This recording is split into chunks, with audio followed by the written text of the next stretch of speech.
Here we're going to be doing a page in my journal, my art journal. And art journaling is much like a diary, and when you get used to it, what is lovely about it is that you see things in the day that you want to record, and things that are interesting, shapes of buildings, shapes of doorways. So it doesn't have to be complicated, it doesn't have to be a big deal. I was at the market and they had this beautiful stem. I didn't spend a big ton of money on it. I just bought this stem because I loved it. But also on the same day, I took pictures of the market. So I will be including them as well in another page. So I gather pictures. We're lucky we're in the world of smartphones. So I grabbed some pictures for future journal entries. So today, if you do a daily practice, I found that you, like everything else, you improve. The more you practice, the more you improve. So this is my inspo for today. I'm going to leave her right there. I'm using Beam Paints, which are Canadian made. They are all organic, lovely company. Please look them up. They really do a beautiful job. And look at how pretty my palette is. I just got the palette. I got the actual palette, and I didn't have the palette before, but let me take one of these out. It's very, very pretty. The whole thing is so holistic.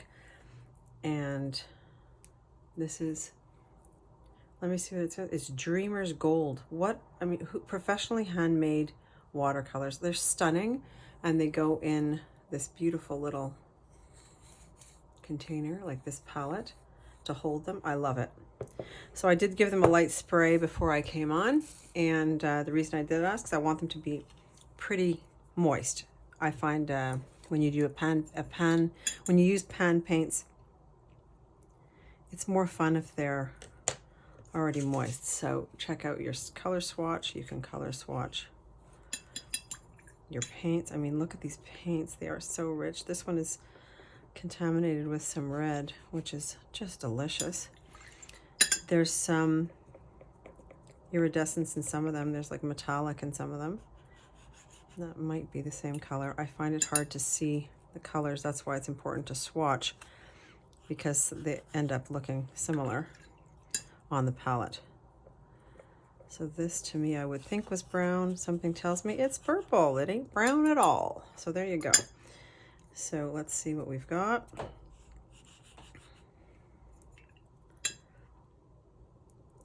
Got some gold here. That's pretty. And we've got what looks to me like yellow ochre. Yeah. So that's what we've got there. Something else I wanted to show you, something that I enjoy using. These are watercolor crayons. They are Stabilo. They're woodies. They're 3-in-1. The 3-in-1 is they're a crayon, they're a pencil crayon, and they're a watercolor. I don't know what the third thing is, but let me see if I can see. 3-in-1, multitasking. This is the brand. They do have a smaller version, but I absolutely love this. They're easy to wipe off. They're kid friendly, but they are watercolor friendly. They turn into watercolor if you apply. Let me show you. If you apply some water to that, they turn watercolor. So I absolutely adore those. I picked these 3 colors because maybe, I'm not sure what I'm doing yet, but I will know when I get there. And this is Caran d'Ache. This is a beautiful make that is out of Place Port de France, and it's absolutely exquisite. Also, the same principle. You can leave them as crayon. These are not so kid-friendly in the sense that they are hella more expensive. So this here turns into watercolor. So those are our friends for today. We're just going to be doing a simple journal entry. So I've got my colors. I'm going to be using that pink because I happen to just really want to stick. I want to force myself to use this palette. So I'm going to put out somewhere a little space. I'm going to grab my other palette so that I can mix on it, because I have nowhere to mix. That's the thing about the Beam paints. You can't really mix. So I'm going to take my beautiful, I don't even know what these are. They're pink berries. You couldn't have made me happier. I am just going to lay down some just simple strokes. I'm not pressing very hard. I don't want this to turn out to be about the pencil. I just want some beautiful blooms here. Well, blooms, berries. So there they are. And I'm just putting them in. There is a leaf. So at some point I will incorporate a leaf into this.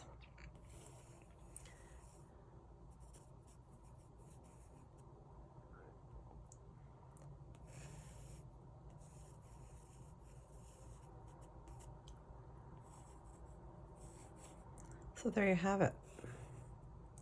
I'm adding a few because I love this. I find them so pretty, and it's a beautiful stem. So that's my inspo. Now my challenge is going to be getting the palest of pinks out of these beam paints, because they're not offering me a pale pink, are they? So let's see, I would have to take this, and I want to palify it. I don't know if that's a word, but we're going to pale it up. And maybe if I did a little bit of this, I would get, oh, I got a nice color there. So let's swatch that. This could be our friend today. Yes, how lovely is that? That's like whatever this color in the beam paints are. This is like a beige. One of my friends, every time we say beige, he goes, beige. So he likes beige. So I like this color. I think that's going to be very pretty for our, yeah, look at that. Look at that. Well done. Not bad, eh? So let's get to it. I'm working with a size 3. I do have out a detailed brush because I have a feeling I'm going to want it. And I also have a size 6. This is an Artist Loft from Michaels. This one is Archiguia. I don't know what that is, but anyway, it's a beauty. So I want to go with a good wash at the beginning, so I want to have a lot of water in that one. So let's just check it one more time. Yeah, pretty. So you'll notice that that flower, or that berry, is much pinker at the top than it is at the bottom. So I'm going to leave the bottom with less paint, and I'm not completely content with how I'm not even sure how I'm going to do that.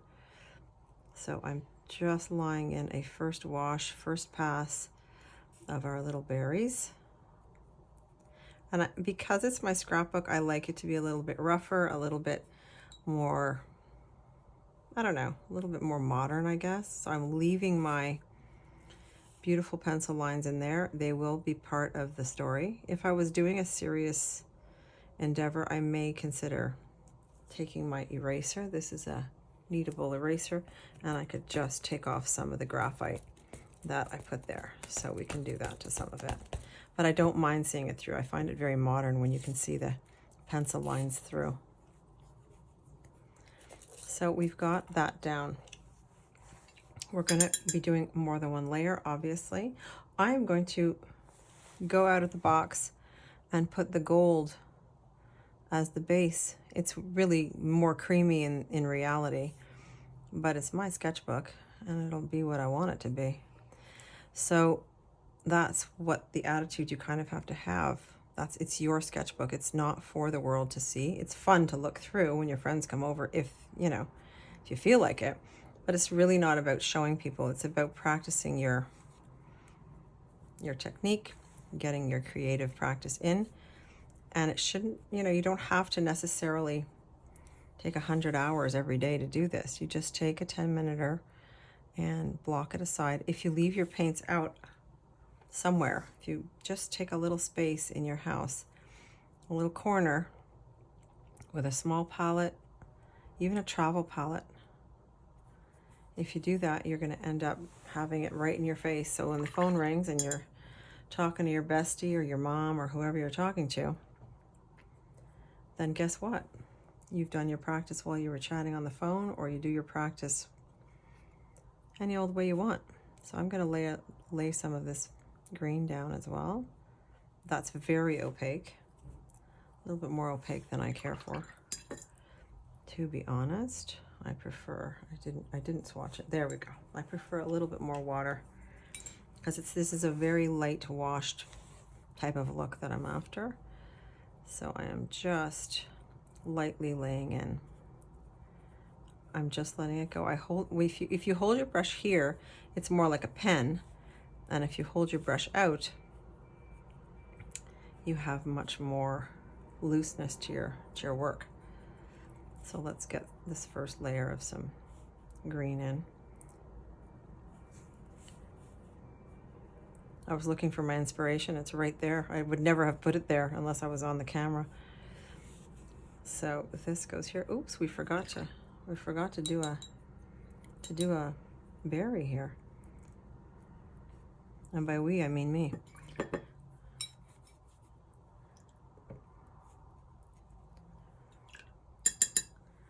So some of them have like blemishes. Can you see the blemish?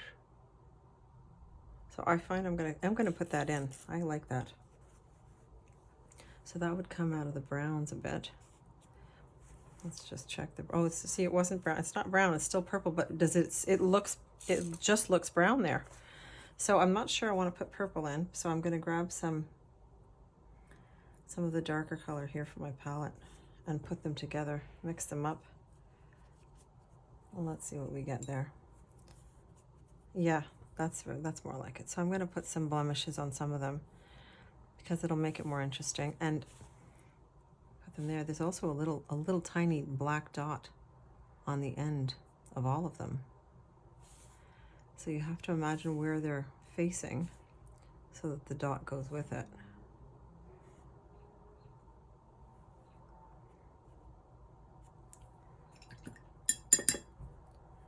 I missed one.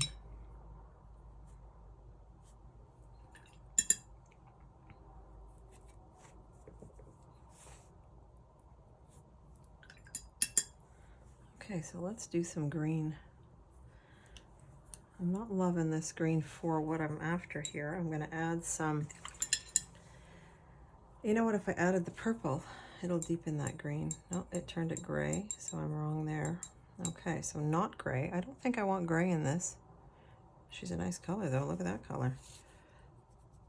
It's very pretty, but not for this. So I'm gonna go for my Danielle Smith Undersea Green. It's a go-to favorite for me for stems and whatnot. And there is a little bit of light on these stems as well. So let's go with a lighter green first for the stem. When I want to make a stem or I want to make a fine line, I hold my paintbrush on a 90-degree angle.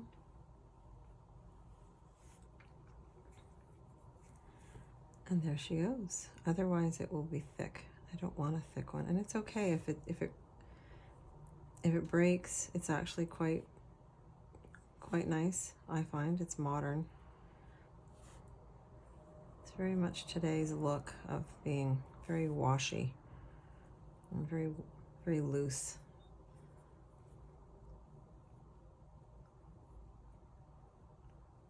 So I'm going to now lower my hand a bit because I want a little bit more control for this leaf.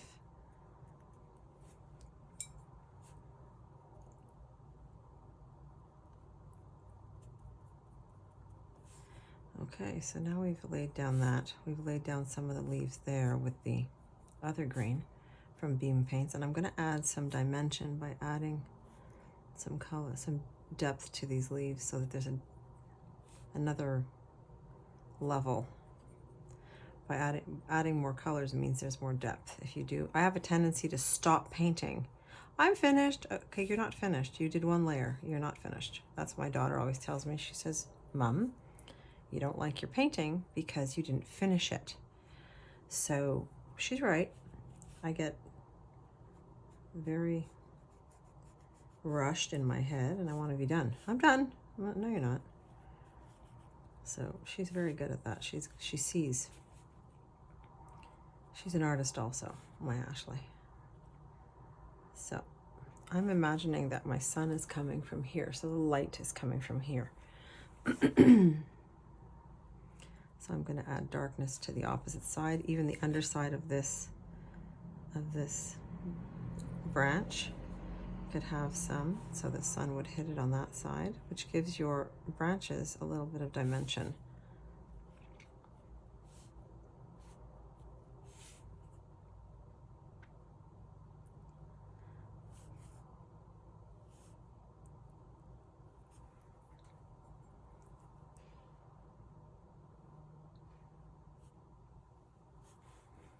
Coming together. So there's only one leaf on there, but I feel like maybe we need another leaf.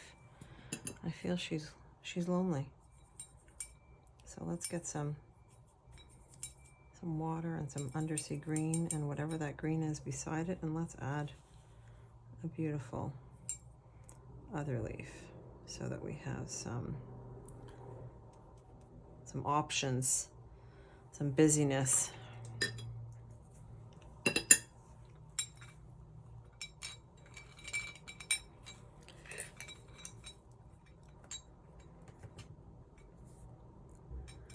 So some of these beautiful leaves here also have, it took me a little longer to get to doing this than I had hoped. So I ended up with my leaf is dying.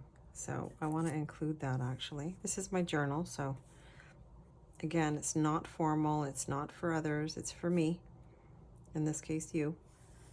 And I'm going to add some depth to this side of this leaf because my sun is coming from there. So we are going to add some depth to this leaf.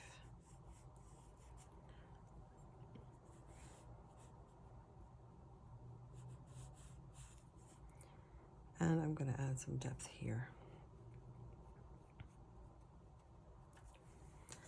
So now our little buds on top are beautiful. I want to go back and do a second pass on those, and I'm going to darken my pink for that. Not because it's so dark on the in reality. It's a little bit light, but I'm going to lighten that up a bit. But because we need to add some dimension, I find watercolor is almost like it's an implication. It doesn't have to be perfect. Of course it can be. There are artists out there that are so talented and they make everything look like it's real. And that's just not my type of painting. That's not what I feel for. But I do love it. Gotta say I do love it. So there we have that. So I've added another dimension to that.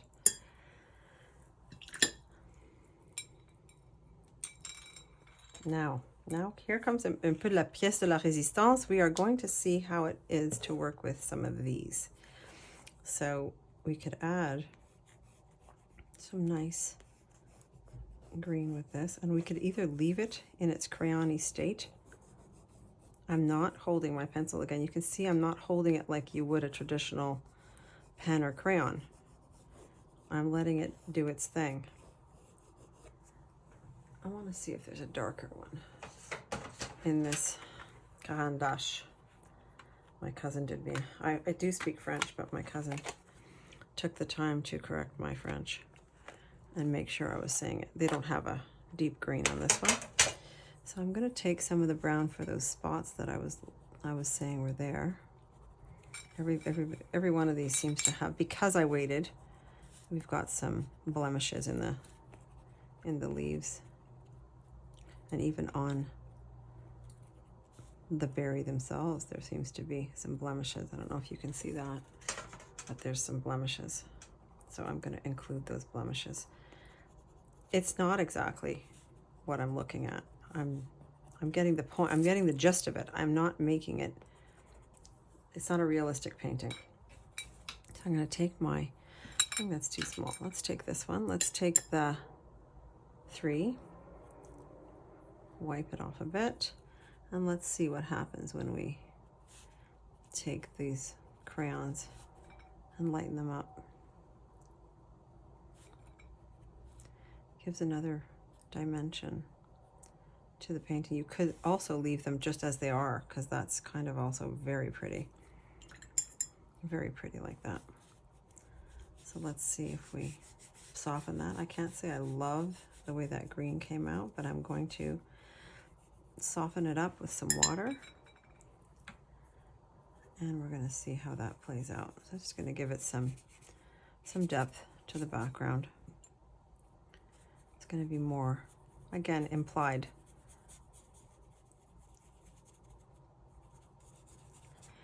So daily practice in your journal will allow you to see progress in your work as well. So I think it's important to do. And because now that I've changed the way that this background is, in an effort to get rid of that crayon that I don't love, I'm going to add some more so that we have some, so that it makes a little bit more sense. I'm going to just take some water and blend it out so that it's not about the crayon, which I don't feel applies here at all. But that's what this is for. This is a practice. It's like everything else. I won't be whipping out that green crayon again for the next one, unless because now that I know how to do it, I may whip it out, but right now I don't find it goes. So I'm just gonna make the correction, blend it all in, and then blend this out so that there's some in and behind. So that's very pretty.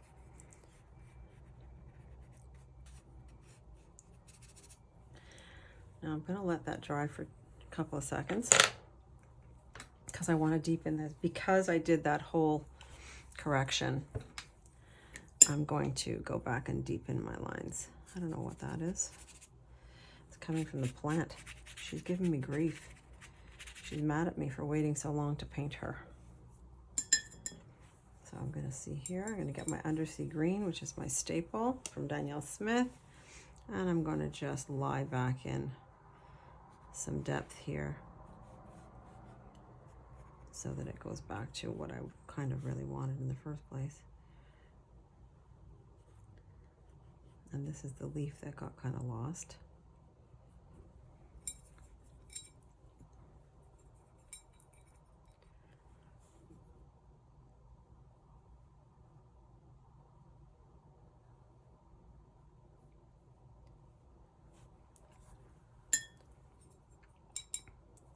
Try doing your practice while you're chatting, because you won't think so hard and you won't fuss over the things that you maybe wouldn't fuss over if you weren't distracted. Like, distract a little bit just to get going. There it is.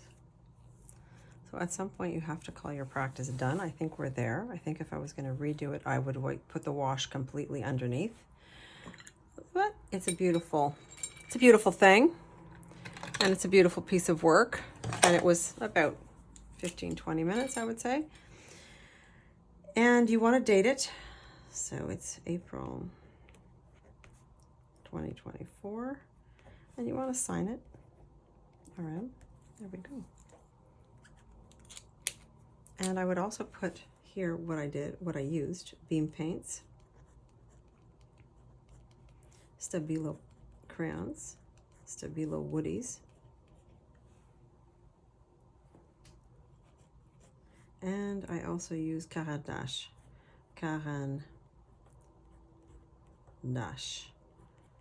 crayons. And we'll call it done. So this is our beautiful practice of the day. And there she goes.